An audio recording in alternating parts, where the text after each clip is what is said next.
Hey guys, good morning. मैं तैयार हो गई हूँ कहीं जाने के लिए।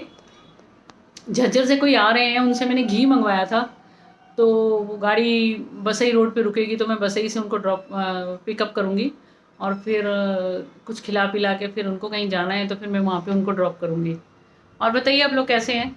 मैंने ये परवल की सब्ज़ी बनाई थी, थोड़ा पानी उसमें ज़्यादा हो गया था, तो उसको मैंने ड्राई करने के लिए रख दिया गैस के ऊपर। तो फिर जब मैंने खाया तो कोई टेस्ट नहीं था उसमें, नमक भी ज़्यादा हो रहा था। हो सकता है ज़्यादा मैं जल्दी में थी, इसलिए मुझे टेस्टलेस लगा वो। तो जैसे जैसे मेरे को एक रोटी खाना था वो मैंने खा लिया। अभी बाहर जा रही हूँ, उनको कुछ खिलाऊंगी, तो शायद मैं इडली वगैरह कुछ खा लूँ वहाँ पे। तो देखती हूँ, फिर उनको ड्रॉप करूँगी, फिर शायद पार्लर जाऊँगी। आज पार्लर जाने का मन है मेरा। कल पार्लर वाली लड़की का भी फ़ोन आया था, तो मैंने कहा कि शायद मैं कल आऊँगी। तो देखती हूँ, अभी जाने का मूड बनता है तो जाऊँगी फिर। बाकी बहुत टाइम के बाद मैं तैयार हुई हूँ आज कहीं जाने के लिए। ये शर्ट मैंने पता नहीं कितने साल के बाद पहनी है। साल तो हो गया, 1 साल के बाद पहनी है इसको। मेहमान जो आने वाले थे वो पहुंचने वाले हैं बस। मैंने बोला था 9 सेक्टर के फ्लाईओवर के नीचे उतरने के लिए, तो बस उनको लेने जा रही हूँ। लेके फिर उनको कुछ खिलाऊंगी, फिर खिला के उनको कहीं जाना है, उनको वहाँ पे ड्रॉप कर दूंगी। फिर मैं सोच रही हूँ 14 सेक्टर से कुछ सामान लेना है, तो वहाँ पे सोच रही हूँ सामान शॉपिंग भी कर लूँ। तो बालियाँ मेरी ख़त्म हो गई है, कुछ खाऊंगी वहाँ पे, देखते हैं जाके। 14 सेक्टर इतना चेंज हो गया है कि पता ही नहीं लग रहा, कुछ दिख ही नहीं रहा है।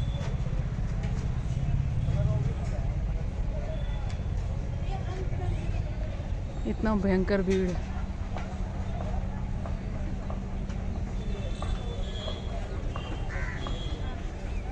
कह रहे शनिवार इतवार को बहुत भीड़ होता है।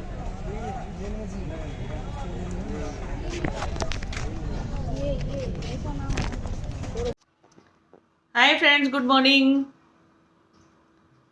रात को 12 बजे सोई थी और सुबह जल्दी उठ गई थी। अभी मैंने चाय पिया है। अभी शायद 11 बज रहा है। तो अभी थोड़ा सा काम था, चैनल को मोनेटाइज कराने के लिए जाना था। अब मैं सोच रही हूँ कि उनको भैया को यहाँ पे बुलाऊँ कि मैं जाऊँ, कुछ समझ में नहीं आ रहा है। मैं सोच रही हूँ यहीं बुलाती हूँ, उनको लंच भी करा देती हूँ, क्योंकि कई साल की जान पहचान है, कभी मैंने उनको चाय भी नहीं पिलाया है। तो मैं सोच रही हूँ उनको कि मैं घर पे बुला के उनको लंच करा देती हूँ। अभी देखती हूँ उनसे बात करके क्या बोलते हैं, बात करके देखती हूँ। बाकी आप लोग बताइए कैसे हैं। रात को, कल शाम को मैं बाहर गई थी, जिनको लेने के लिए गई थी ना, तो फिर मैं बाहर गई थी, फिर इनको ड्रॉप किया, फिर मैं आ गई थी। फिर एक पराठा मैंने बाहर ही खाया था कहीं, दही के साथ, किसी ढाबे, एक ढाबे में खाया था, दही के साथ मक्खन के साथ एक पराठा खाया था। और काफ़ी साल के बाद खाया था वहाँ पे, तो वहीं पे खाने का मन था तो मैंने खा लिया था। बाकी अभी उनको बुलाऊंगी भैया को, तो अभी सोच रही हूँ दाल चावल और भिंडी रखा है या परवल रखा है, उसकी भुजिया बना दूंगी।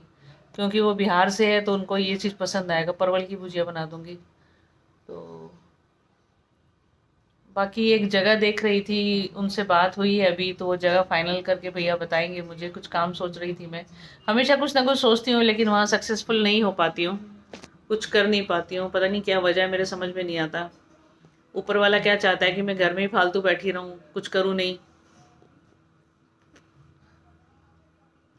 कहते हैं, ऊपर वाला कहता है कि वो तो करता नहीं है, लेकिन कहता है कि हाँ हाथ पांव चलाओ तभी तरक्की करोगे। तब हाथ पांव चलाने की कोशिश करती हूँ, तो कुछ सक्सेस मिलता नहीं है। पता नहीं उसको क्या मंजूर है, मालूम नहीं।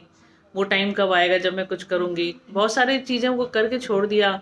पता नहीं वो ये तो नहीं चाहता कि वो अब घर पे बैठूँ। मैं घर पे नहीं बैठना चाहती। मैं लोगों की जो मदद हो पाती है, सेवा हो पाती है, वही काम करना चाहती हूँ मैं हमेशा से। क्योंकि मेरे मम्मी पापा भी यही करते थे, बहुत ज़्यादा मदद करी उन्होंने लोगों की। और देखते हैं अभी वो जगह फाइनल होता है तो आज फिर दोबारा से फ़ोन पे बात करूँगी। क्योंकि अगर मेरा वो जगह फाइनल हो गया तो मुझे दिन भर घर से बाहर रहना पड़ेगा, और मेरे ऑफिस में लोगों की भीड़ रहेगी बहुत ज़्यादा, तो बहुत लोगों को हैंडल करना पड़ेगा मुझे। तो देखते हैं, आज उनसे बात करूँगी तो पता लगेगा। बाकी वो झज्जर से जो आए थे उनको 2 किलो घी मंगाया था मैंने, तो वो 1.5 किलो ही अरेंज हो पाया, तो 1.5 किलो घी लेके आए। अच्छा घी है, बढ़िया खुशबू भी है उसमें, जो ओरिजिनल घी का जो मक्खन का खुशबू होता है वो खुशबू तो आ रहा है उसमें से। बाकी कल बहुत दिनों बाद मैंने मौसम्बी लिया, क्योंकि जिस रास्ते से निकल रही थी ना, रेडी में मौसम्बी मौसम्बी खड़ा हुआ था, बहुत सारा खड़ा था। तो 40 रुपए किलो दिया, तो मैं 6 किलो लेके आई 200 का ना, वो भैया दे नहीं रहा था, तो फिर उसने दे दिया, 6 किलो दे दिया उसने 200 रुपये का, तो मैंने 6 किलो ले लिया, क्योंकि जूस पिए हुए बहुत दिन हो गए थे। अब देख रही हूँ कि मिलने लग गया है ना, रास्ते में जगह जगह मिलने लग गया है, तो अब मैं दोबारा से जूस शुरू कर दूंगी। तो जूस पीते रहिए, ठीक रहते हैं। मैं बीमार भी नहीं हो रही थी उन दिनों, जिन दिनों जूस पी रही थी, तो अब दोबारा से जूस पीऊँगी।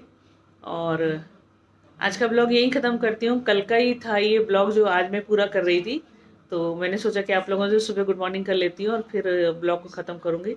एक छोटा सा ब्लॉग बनाया था आज मैं, बाकी आप लोगों के साथ कंटिन्यू रहूँगी। और जाते जाते ऐसे मत जाइएगा, सब्सक्राइब करते जाइएगा। मज़ा तो तभी आएगा ना कि मैं अच्छा कर रही हूँ बुरा कर रही हूँ, आप बोलने लायक तो रहोगे ना कि मैंने क्या किया क्या नहीं किया। सब्सक्राइब करोगे तो नोटिफिकेशन तो आएगा आपको। तो आज शायद मैं वो भैया को बुला के मोनेटाइज कर दूंगी इसको, तो फिर आप लोगों के पास तो वो पहुंच ही जाएगा, फिर तो सब्सक्राइब की कोई दिक्कत नहीं रहेगी, लोग तो कर ही देंगे सब्सक्राइब। तो उससे पहले अगर आप सब्सक्राइब कर सकते हैं तो कर दीजिए। बहुत बहुत शुक्रिया।